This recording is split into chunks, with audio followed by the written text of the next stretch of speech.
os no ddim arian I wneud yn celf, may as well go rebellious. Gweithio'n political, mae teulu fi'n political. Lot o disagreements yn teulu fi amdano politics.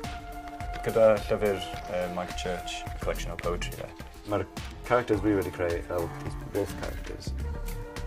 Maen nhw'n fel, rwy'n galw nhw 1% protest.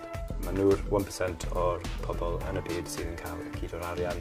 Fel pobl fel Philip Green, fel pobl fel Donald Trumps. Beth fyddaf Philip Green yn dweud os oedd fe ar y street gyda placards.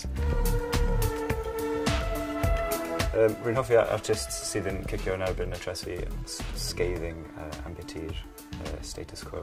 A mae'n lot o hwyl I cael ei wneud na. A ti eisiau wneud y byd yn rhywle well I byw.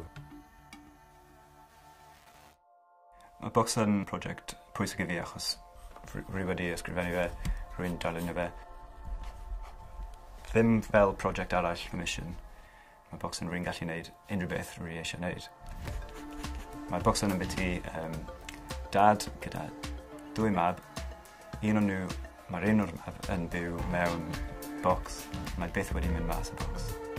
Ond mae'r relationship between bocs dad a bocs yn bwysig achos dwi'n credu bod bocs yn fel symbol o relationship mae pobl dysfunctional yn cael gyda'r byd.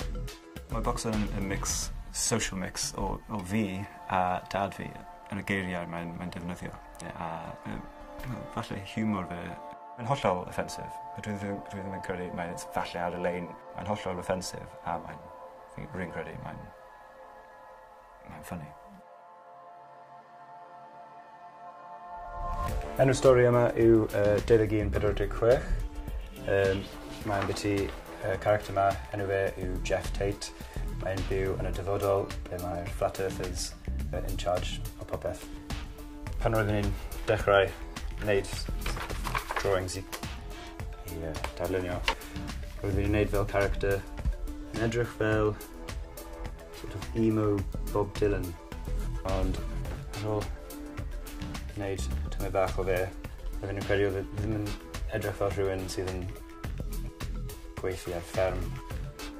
Felly, roeddwn ni'n dechrau eto. Hairline yn mynd mas fyna, dyma fach.